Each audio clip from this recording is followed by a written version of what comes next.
Engkau gembala yang baik,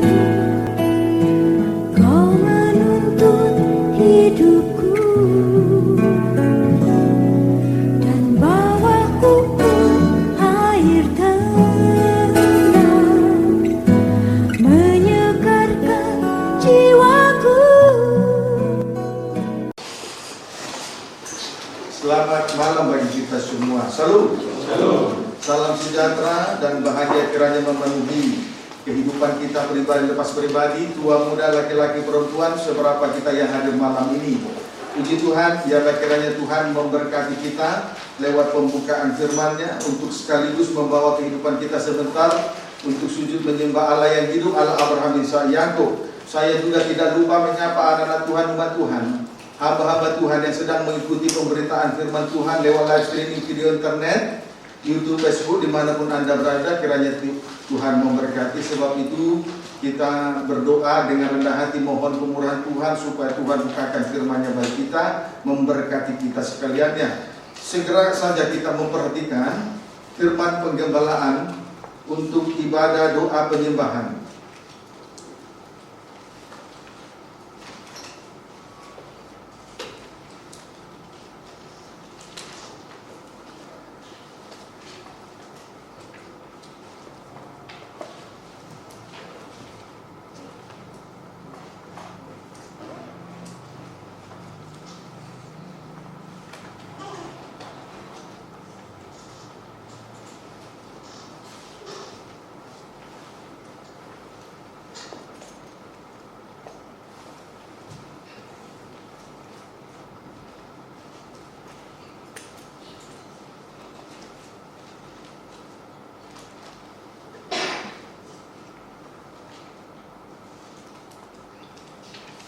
Si bebek, rubah dulu ini. Mati sendiri tadi, jadi berubah semua. Nah, rubah dulu ke apa itu? Coba rubah. Cepat di situ aja.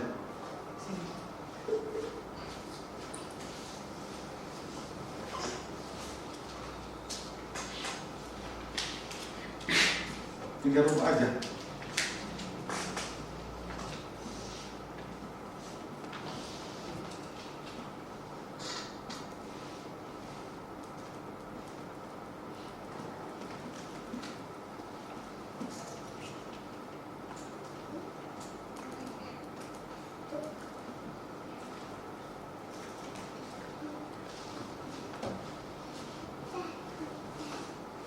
Ini kalau ditaati memang seringkali berubah ini. Ya, puji Tuhan. Baik, segera saja kita memperhatikan firman penggembalaan untuk ibadah doa penyembahan dari surat yang dikirim oleh Rasul Paulus kepada jemaat di Kolose pasal yang ketiga ayat yang keempat. Kolose pasal 3 ayat yang keempat, demikian firman Tuhan. Apabila Kristus yang adalah hidup kita menyatakan diri kelak, kamu pun akan menyatakan diri bersama dengan Dia dalam kemuliaan. Pada ayat ini dikatakan apabila Kristus yang adalah hidup kita. Atau kalimat yang harus kita perhatikan dari ayat ini adalah apabila Kristus yang adalah hidup kita. Singkatnya, Kristus adalah hidup kita, hidup semua orang. Jadi kita hidup bukan karena kita mempunyai harta, kekayaan, uang yang banyak, atau usaha, pekerjaan, bisnis, bahkan karena memiliki gelar yang tinggi. Tetapi kita hidup oleh Kristus. Kristuslah hidup kita. Amin. Efesus 1 ayat 22 sampai 23. Efesus 1 ayat 22 sampai dengan ayat 23. Demikian firman Tuhan. Dan segala sesuatu telah dikatakannya di bawah kaki dan segala sesuatu telah diletakkannya di bawah kaki Kristus. Dan Dia telah diberikannya kepada jemaat sebagai kepala dari segala yang ada. Jemaat yang adalah tubuhnya, yaitu kepenuhan Dia yang memenuhi semua dan segala sesuatu. Kristus telah diberikan Tuhan kepada jemaat sebagai kepala, sedangkan jemaat adalah tubuhnya, yaitu kepenuhan Dia yang memenuhi semua dan segala sesuatu. Kita berdoa supaya ibadah, pelayanan, nikah, dan rumah tangga kita dipenuhi dengan kemuliaan Allah. Amin. Supaya kita boleh merasakan suasana surga hadir di bumi ini. Supaya kita boleh merasakan suasana surga hadir di bumi ini. Puji Tuhan. Dalam hal ini kita patut bersyukur karena Kristus yang menjadi kepala, bukan yang lain-lain. Haleluya, puji Tuhan. Amin. Bisa dibayangkan jika serigala dan burung yang menjadi kepala atas tubuh, maka tubuh Kristus akan mengalami penderitaan hebat. Tubuh Kristus akan mengalami kesusahan yang hebat. Sebab itu sekali lagi saya tegaskan, kita patut bersyukur kepada Tuhan karena Tuhan telah memberikan Kristus sebagai kepala atas tubuhnya. Amin. Puji Tuhan. Serigala itu menunjuk kepada roh jahat. Saya ulangi, bisa dibayangkan jika serigala dan burung yang menjadi kepala atas tubuh, maka tubuh Kristus akan mengalami penderitaan dan mengalami kesusahan yang hebat. Sebab serigala menunjuk roh-roh jahat di udara dengan segala tipu dayanya. Pekerjaan serigala ialah menerkam dan mencerai-beraikan kawanan domba. Sesuai dengan Injil Yohanes pasal yang ke-10, pekerjaan serigala ialah menerkam dan mencerai-beraikan kawanan domba. Sesuai dengan Injil Yohanes pasal yang ke-10, sehingga domba-domba menjadi liar, tidak terkendali lagi. Sehingga domba-domba liar tidak terkendali, tidak tergembala, tidak dengar-dengaran. Dengan lain kata, tidak dengar-dengaran lagi. Puji Tuhan. Dan di tengah-tengah kita sekarang ini, saudaraku, ada seorang yang sudah liar, tidak terkendali lagi. Tubuhnya seperti terlihat baik, tapi rohnya tidak terkendali lagi.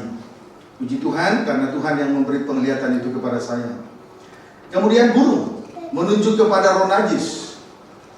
Burung menunjuk kepada roh najis. Pekerjaan dari roh najis ialah menghambat terbentuknya tubuh Kristus. Pendeknya, merusak nikah yang suci, sehingga hubungan kita dengan Allah terputus. Akibatnya kita banyak kali menyangkali Tuhan, menyangkali hati nurani sendiri. Amin, saudaraku. Puji Tuhan. Efesus 5 ayat 22 sampai 23. Efesus 5 ayat 22 sampai 23. Hai istri, tunduklah kepada suamimu seperti kepada Tuhan. Karena suami adalah kepala istri, sama seperti Kristus adalah kepala jemaat. Dialah yang menyelamatkan tubuh. Saudaraku, Kristus adalah kepala jemaat. Dialah yang menyelamatkan tubuh, yaitu sidang jemaat, saya dan saudara. Puji Tuhan. Jadi sehebat-hebatnya manusia, sepintar-pintarnya manusia, sekaya-kayanya manusia, tidak akan bisa menyelamatkan apa yang dia miliki. Tetapi Kristuslah yang menyelamatkan tubuh, yaitu sidang jemaat. Amin, saudaraku. Sedangkan tubuh sidang jemaat tidak bisa menyelamatkan dirinya dengan segala sesuatu yang dia miliki. Puji Tuhan. Ayat 24, Efesus 5 ayat 24. Karena itu, sebagaimana jemaat tunduk kepada Kristus, demikian jugalah istri kepada suami dalam segala sesuatu.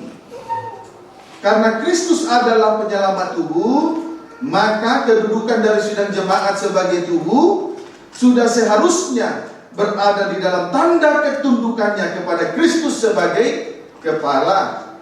Karena Kristus adalah penyelamat tubuh, maka kedudukan dari sidang jemaat sebagai tubuh sudah seharusnya berada di dalam tanda ketundukannya kepada Kristus sebagai kepala. Amin. Puji Tuhan. Galatia 2 ayat yang ke-6. Galatia 2 ayat yang ke-6.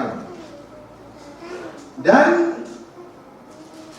demikian firman Tuhan. Dan mengenai mereka yang dianggap terpandang itu, bagaimana kedudukan mereka dahulu, itu tidak penting bagiku, sebab Allah tidak memandang muka. Bagaimanapun juga, mereka yang terpandang itu tidak memaksakan sesuatu yang lain kepadaku. Intinya saudaraku, kedudukan sebagai orang yang terpandang tidaklah terlalu penting bagi Rasul Paulus, karena ia sangat menyadari betul bahwa Allah tidak memandang muka, Allah tidak melihat latar belakang kita datang dari mana. Amin saudaraku.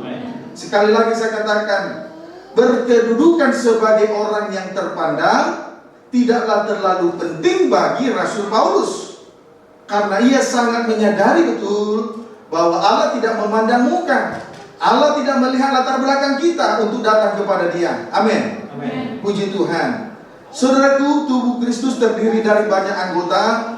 Ada yang miskin, ada juga yang kaya, ada yang terpandang, ada yang tidak terpandang. Pada dasarnya semuanya itu tidak terlalu penting untuk dibahas. Yang terpenting adalah kedudukan dari sidang jemaat itu harus berada dalam tanda ketundukannya kepada Kristus sebagai kepala.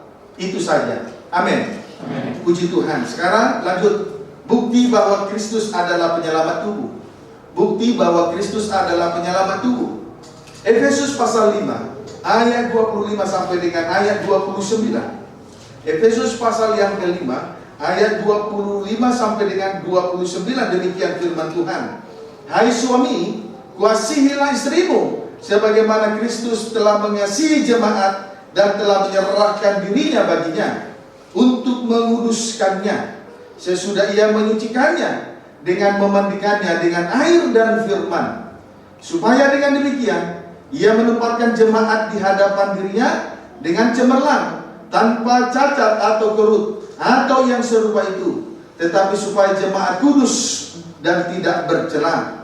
Demikian juga suami harus mengasihi istrinya sama seperti tubuhnya sendiri. Siapa yang mengasihi istrinya mengasihi dirinya sendiri, sebab tidak pernah orang membenci tubuhnya sendiri, tetapi mengasuhnya dan merawatinya sama seperti Kristus terhadap jemaat. Puji Tuhan. Kristus telah mengasihi jemaat dan Ia telah menyerahkan dirinya bagi jemaat. Kristus telah mengasihi jemaat dan telah menyerahkan dirinya bagi jemaat. Pendeknya, kasih Kristus itu ditandai dengan pengorbanan. Pendeknya, kasih Kristus itu ditandai dengan pengorbanan. Prakteknya ada dua. Tadi Kristus telah mengasihi jemaat dan telah menyerahkan dirinya bagi jemaat. Prakteknya ada dua. Amin. Yaitu yang pertama, memandikan sidang jemaat dengan air dan firman. Memandikan sidang jemaat dengan air dan firman. Ayat 25 sampai dengan ayat 26. Hal yang pertama ini telah saya sampaikan pada minggu-minggu yang lalu. Kiranya firman itu termaterai dalam kehidupan kita. Amin. Yang kedua, boleh kita baca. Demikian juga suami harus mengasihi istrinya, ayat 28 sampai 29. Yang kedua ayat 28 sampai 29 dibaca ulang. Demikian juga suami harus mengasihi istrinya sama seperti tubuhnya sendiri. Siapa yang mengasihi istrinya mengasihi dirinya sendiri, sebab tidak pernah orang membenci tubuhnya sendiri, tetapi mengasuhnya dan merawatinya sama seperti Kristus terhadap jemaat. Yang kedua, Kristus mengasuh dan merawati sidang jemaat sebagai tubuhnya. Bukti bahwa Kristus mengasihi jemaat. Yang kedua, Kristus mengasuh dan merawati sidang jemaat sebagai tubuhnya. Amin. Puji Tuhan. Yang pertama tadi, sidang jemaat dimandikan oleh air dan firman. Yang kedua, Kristus mengasuh dan merawati sidang jemaat sebagai tubuhnya. Berkaitan dengan mengasuh dan merawati, lebih rinci kita melihat dalam 1 Tesalonika 2 ayat 7. 1 Tesalonika 2 ayat 7.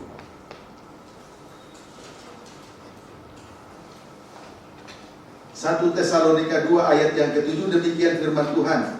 Tetapi kami berlaku ramah di antara kamu, sama seperti seorang ibu mengasuh dan merawati anaknya. Tugas dari Rasul Paulus kepada sidang jemaat sama seperti seorang ibu, yaitu mengasuh dan merawati anaknya. Ibu di sini menunjuk seorang gembala sidang. Tugas dari gembala sidang mengasuh dan merawati sidang jemaat sebagai anak rohani. Sekali lagi, tugas dari Rasul Paulus kepada sidang jemaat ialah sama seperti seorang ibu, mengasuh dan merawati anaknya. Ibu di sini menunjuk seorang gembala sidang. Tugas gembala mengasuh dan merawati sidang jemaat sebagai anak rohani. Hal ini dapat kita pahami. Tadi tugas dari Rasul Paulus mengasuh dan merawati sidang jemaat. Amin. Amin. Hal ini dapat kita pahami dari 14 surat yang dia tulis lalu dikirim kepada 14 surat yang terdapat di dalam perjanjian baru.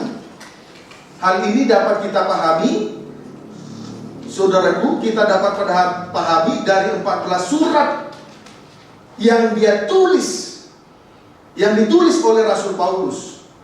Dan semuanya itu terdapat di dalam perjanjian baru. Puji Tuhan. Haleluya. Puji Tuhan. Haleluya. Perjanjian baru terdiri dari 27 kitab. Ya.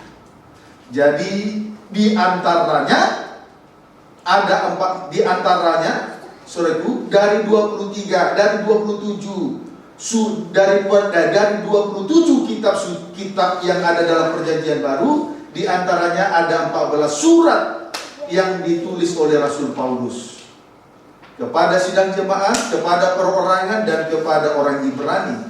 Amin, saudaraku. Kalau kita berbicara tentang 14 surat, itu persis seperti nubuatan Yusuf pada zaman Firaun waktu dia di Mesir. Saudaraku, 14 tahun dibagi 2. Puji Tuhan, 7 tahun pertama itu 7 tahun kelimpahan.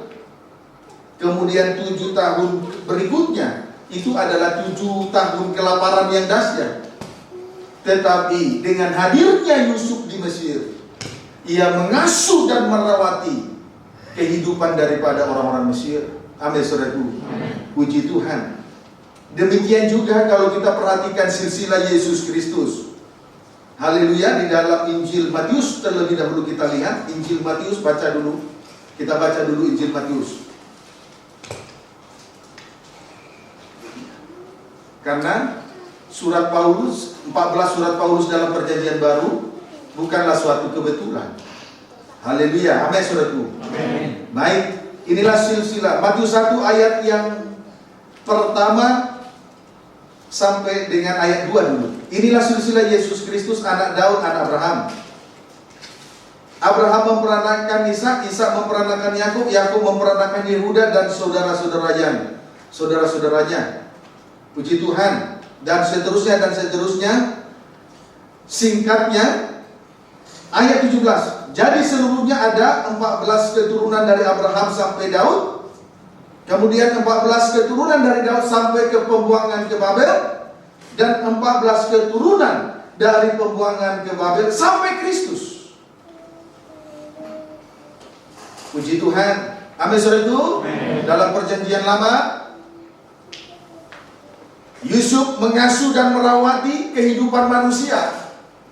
Dalam perjanjian baru, Rasul Paulus tampil sebagai ibu yang mengasuh dan merawati sidang jemaat. Itu bisa dilihat dari jumlah surat yang dia tulis di dalam perjanjian baru. Amin, saudaraku.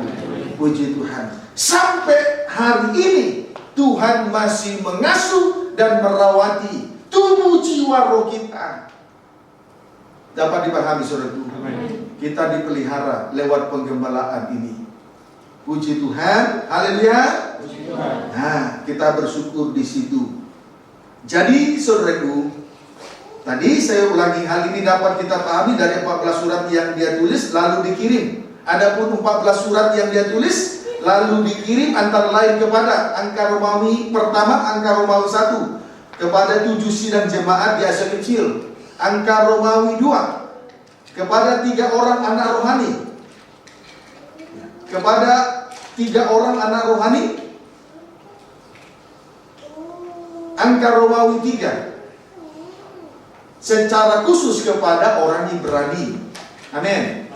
Sekarang kita akan melihat Setelah pada minggu yang lalu kita melihat surat yang dikirim oleh Rasul Paulus kepada 7 sidang jemaat, maka sekarang kita akan melihat surat yang dikirim oleh Rasul Paulus kepada 3 orang anak rohani, dan seluruhnya akan dikaitkan dengan pola tabernakel.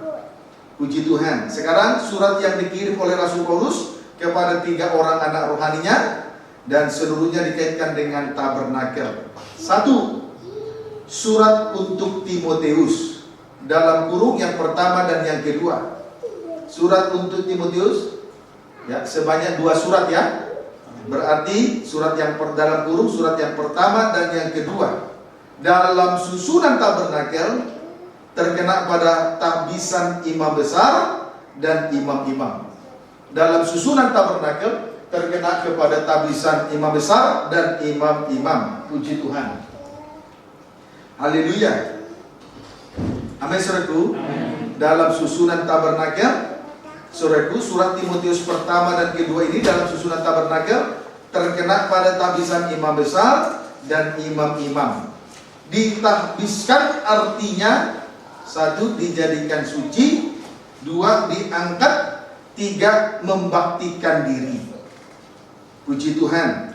Ditahbiskan artinya 1. dijadikan suci, 2. diangkat, 3. membaktikan diri. Amin, saudaraku. Puji Tuhan.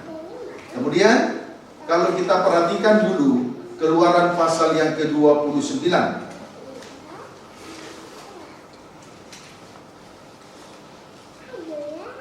Ayat 1 sampai dengan ayat 2.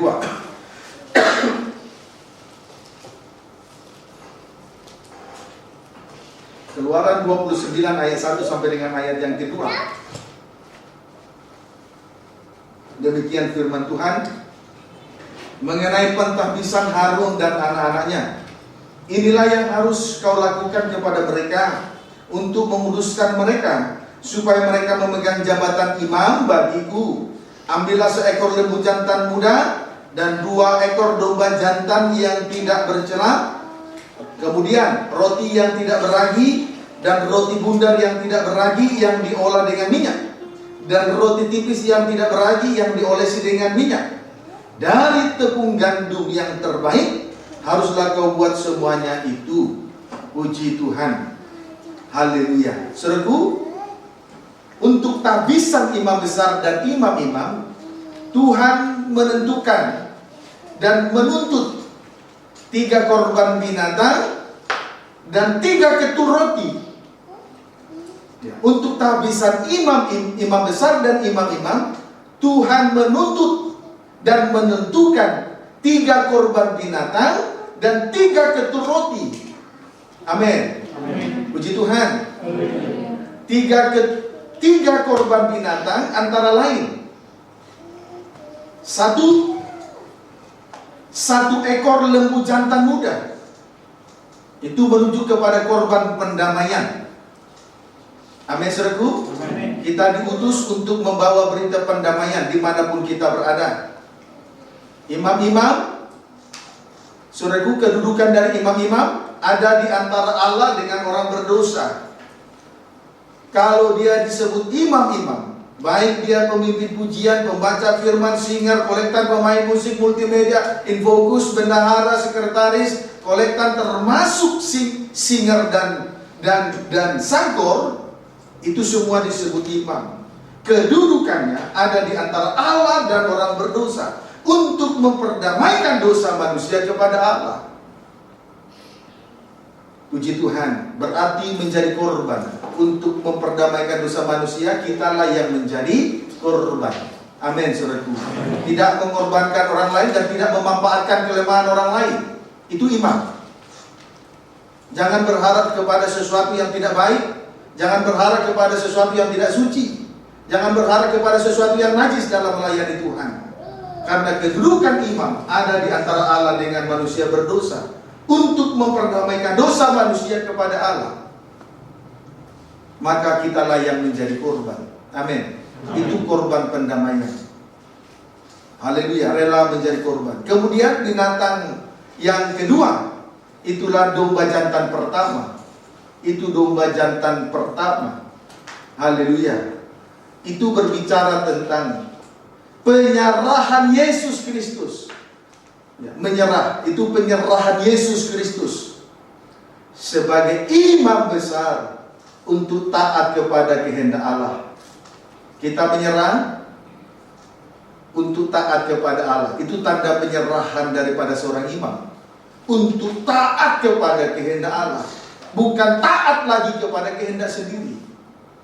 Ini yang Tuhan tuntut dan Tuhan tentukan dari seorang imam besar dan imam-imam. Dan binatang yang ketiga, itulah domba jantan yang kedua. Domba jantan yang kedua itu berbicara tentang tahbisan. Berarti kita harus benar-benar menjaga diri di dalam kesucian. Amin, saudaraku. Menjaga diri dalam kesucian. Ditahbiskan berarti diangkat, kemudian disucikan dan membaktikan diri kepada Tuhan. Ini yang Tuhan tuntut dan tentukan dari seorang imam. Kemudian 3 ketul roti. 3 ketul roti. 1, roti tidak beragi. 2, roti bundar yang tidak beragi yang diolah dengan minyak. 3, roti tipis yang tidak beragi yang diolesi dengan minyak. Jadi 3 ketul roti ini semuanya roti yang tidak beragi. Puji Tuhan. Jadi seorang hamba Tuhan di dalam melayani Tuhan, melayani mesbah Tuhan, tidak boleh harus lepas dari ragi. Ragi secara umum itulah kejahatan dan keburukan. Tapi ragi secara khusus ada 3. 1, ragi Farisi, itulah kemunafikan. Munafik di luar tidak sesuai dengan di dalam. Kemudian ragi orang Saduki, tidak percaya dengan adanya kebangkitan. Sehingga yang ada dalam pemikiran mereka hanyalah kawin dan mengawinkan. Akibatnya dikuasai dosa kenajisan. Kemudian ragi Herodes, yaitu membunuh, membenci sesama, setara dengan dosa membunuh. Ini ragi. Tidak boleh menguasai seorang hamba Tuhan. Ini yang dituntut oleh Tuhan dan ditentukan oleh Tuhan dari seorang imam. Kalau mau melayani Tuhan, ayo persembahkan apa yang dituntut dan yang ditentukan Tuhan dari kita. Kalau tidak, berhenti dulu melayani Tuhan.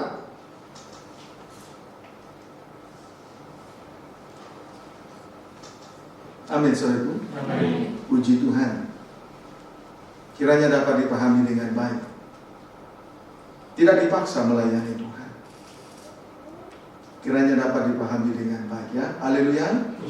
Kemudian saya tambahkan sedikit lagi ayat 2. Roti yang tidak beragi dan roti bundar yang tidak beragi yang diolah dengan minyak, dan roti tipis yang tidak beragi yang diolesi dengan minyak dari tepung gandum yang terbaik. Haruslah kau buat semuanya itu. Puji Tuhan. Haleluya. Ayat 23, kau ambillah juga 1 keping roti, 1 roti bundar yang berminyak, dan 1 roti tipis dari dalam bakul berisi roti yang tidak beragi yang ada di hadapan Tuhan. Haruslah kau taruh seluruhnya ke atas telapak tangan Harun dan ke atas telapak tangan anak-anaknya, dan haruslah kau persembahkan semuanya itu sebagai persembahan tunjukan di hadapan Tuhan. Kemudian haruslah kau ambil semuanya itu dari tangan mereka dan kau bakar di atas mezbah, yaitu di atas korban bakaran, sebagai persembahan yang harum di hadapan Tuhan. Itulah suatu korban api-apian bagi Tuhan. Melayani Tuhan tanpa ragi, tanpa roti, tanpa ragi. Amin, saudaraku. Itulah suatu persembahan, itulah korban api-apian, korban yang menyenangkan bagi Tuhan. Kiranya dapat dipahami dengan baik. Haleluya. Jadi 3 ketul roti yang tidak beragi itu ditaruh di tangan seorang imam. Lalu selanjutnya tangan roti itu, saudara, roti yang di tangan imam ini sebagai unjukan di hadapan Tuhan. Selanjutnya roti itu harus dilemparkan ke atas mezbah korban bakaran.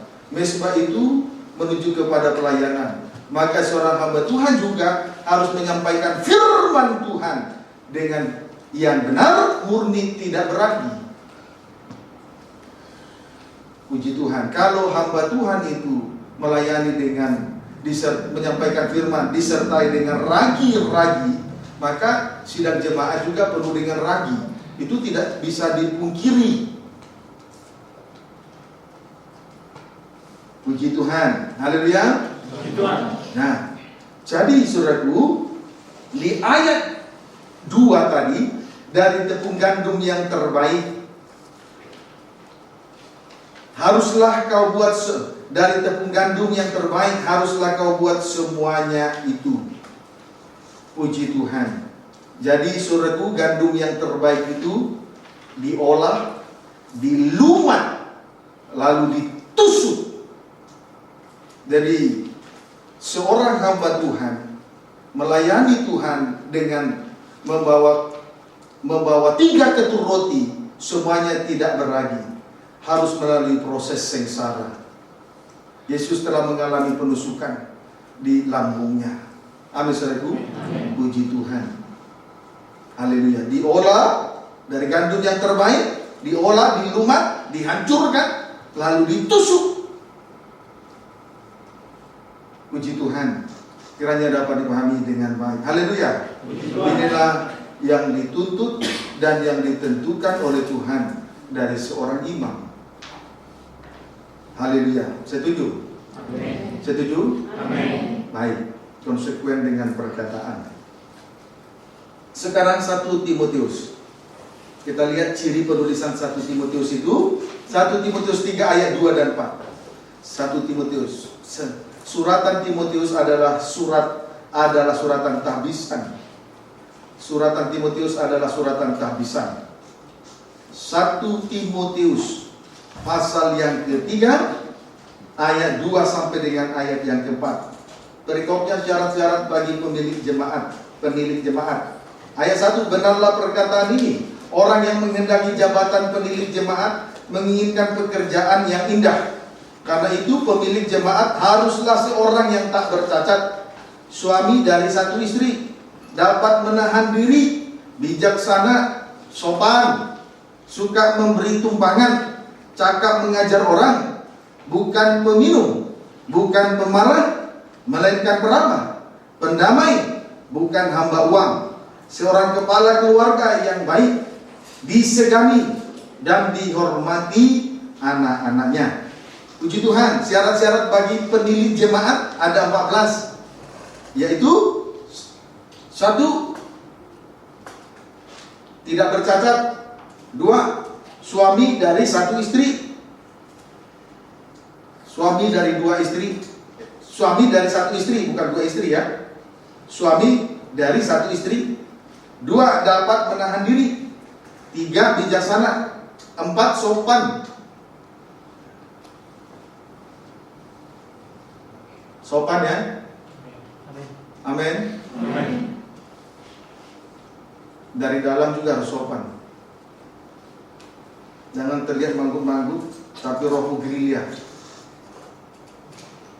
Kemudian suka memberi tumpangan. Sudah berapa? 6. 7, cakap mengajar orang. 8, tidak peminum. 9, bukan pemarah, melainkan peramah. 10, pendamai. 11, bukan hamba uang. 12, seorang kepala keluarga yang baik. 13, disegani. 14, dihormati oleh anak-anaknya. Puji Tuhan. Demikian juga sekarang kita melihat syarat-syarat bagi diaken. 1 Timotius 3 ayat 8 sampai dengan ayat 10. Demikian juga diaken haruslah orang terhormat, jangan bercabang lidah, jangan penggemar anggur, jangan serakah, melainkan orang yang memelihara rahasia iman dalam hati nurani yang suci. Jadi syarat untuk menjadi imam-imam atau diaken, satu, jangan bercabang lidah. Ini tahbisan imam. Jangan bercabang lidah. Tahu bercabang lidah? Jangan bercabang lidah. Jangan mengucapkan saksi dusta. Jangan terlalu banyak bicara. Dua, tadi satu, terhormat ya. Dua, jangan bercabang lidah. Tiga, jangan penggemar anggur. Tidak boleh hidup dalam hawa nafsu dan keinginan daging yang jahat. Tidak boleh mempertahankan hidup manusiawi. Kemudian yang keempat, jangan serakah. Melayani tidak boleh cinta uang, tamak, loba, melainkan orang yang memelihara rahasia iman dalam hati nurani yang suci.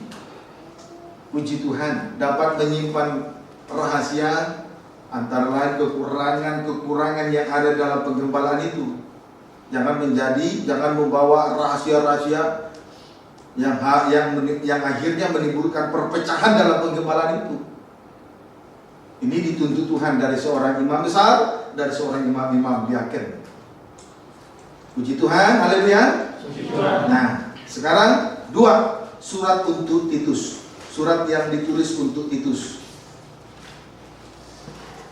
juga terkena pada tabisan imam besar dan imam-imam. Dalam pola tabernakel terkena pada tabisan imam besar dan imam-imam.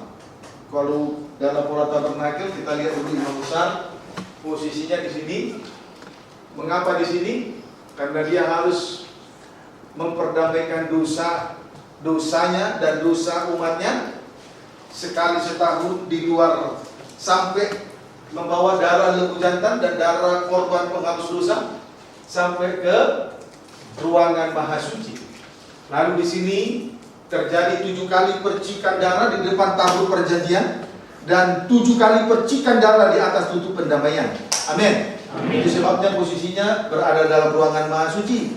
Sedangkan imam-imam dia hanya berada di ruangan suci saja, melayani mesbah korban bakaran dan ruangan dan segala sesuatu peralatan yang ada dalam ruangan suci. Itu saja tugas dari imam-imam. Amin, saudaraku. Puji Tuhan. Titus 2 ayat 9 berkaitan dengan surat yang dikirim oleh Rasul Paulus kepada Titus. Maka Titus 2 ayat yang ke-9.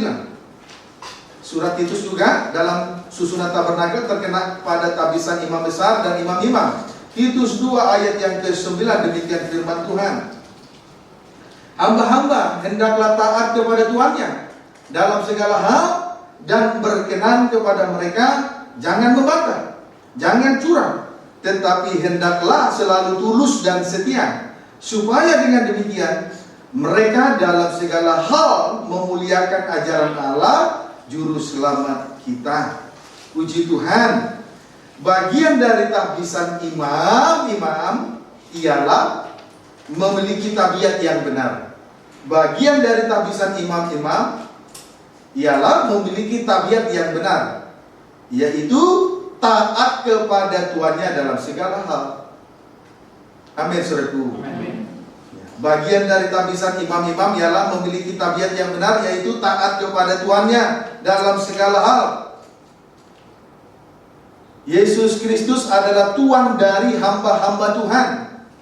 Biar kita, saudaraku, taat kepada Dia dalam segala sesuatu. Bukan hanya pada sebagian hal, tapi dalam segala sesuatu. Puji Tuhan. Taat kepada Tuannya dalam segala sesuatu berarti satu, prakteknya ada dua. Satu, jangan membantah. Dua, jangan curang. Ya, taat kepada Tuannya dalam segala hal prakteknya ada dua. Satu, jangan membantah, jangan curang. Ya, jangan membantah. Satu, dua, jangan curang. Ya, membantah itu sama dengan memberontak. Orang yang memberontak berarti dikuasai oleh roh pendurhakaan. Kemudian curang sama dengan tidak adil, tidak benar. Itu curang, tidak adil, tidak benar. Puji Tuhan. Jadi jangan membantah, jangan curang, melainkan tulus dan setia. Sebaliknya, seorang imam harus tulus dan setia. Sebaliknya, seorang imam harus tulus dan setia. Amin, saudaraku. Tulus sama dengan itu menunjuk orang yang jujur dan dapat dipercaya. Tulus menunjuk orang yang jujur dan dapat dipercaya, sebab orang yang jujur dipimpin oleh ketulusan hatinya. Puji Tuhan. Haleluya. Sedangkan setia menunjuk kepada orang yang bertanggung jawab. Setia menunjuk kepada orang yang bertanggung jawab dengan tugas pelayanan, dengan tanggung jawab yang ditaruh oleh Tuhan di atas pundak kita masing-masing. Puji Tuhan. Amin. Itulah Titus. Puji Tuhan. Jadi saudaraku, seorang imam harus memperhatikan tabisan ini supaya dia juga boleh merasakan bahwa Tuhan mengasuh dan merawati tubuh, jiwa dan rohnya di tengah lewat kegiatan roh ini dalam penggembalaan yang Tuhan percayakan ini. Amin. Sekarang surat untuk Filemon. Surat Paulus yang dikirim kepada Filemon. Dalam susunan tabernakel terkena pada papan-papan jenang dan palang-palangnya. Puji Tuhan. Surat Paulus kepada Filemon dalam susunan tabernakel terkena pada papan-papan jenang dan palang-palangnya. Puji Tuhan. Haleluya. Ini coba tampilkan dulu. Ada papan jenang tak? Papan jenang. Nah, ini papan jenang.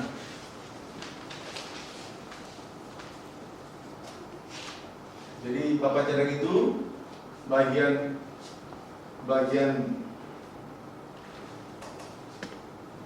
utara dan selatan. Ini seandainya cepat harusnya begitu. Ini timur barat, ini bagian baratnya. Inilah papan jenang itu, terdiri dari papan. Inilah papan-papan itu. Inilah kayu lintangkan. Satu lurus ujung ke ujung, 4 yang lain dari pojok ke pojok, sudut ke sudut, sudut ke sudut, sudut ke sudut. Demikian juga di bagian barat. Puji Tuhan. Amin. Haleluya. Puji Tuhan. Ini berbicara tentang persekutuan di antara tubuh Kristus yang diikat oleh kasih Kristus. Persekutuan di dalam tubuh Kristus dan diikat oleh kasih Kristus yang sempurna. Puji Tuhan. Haleluya.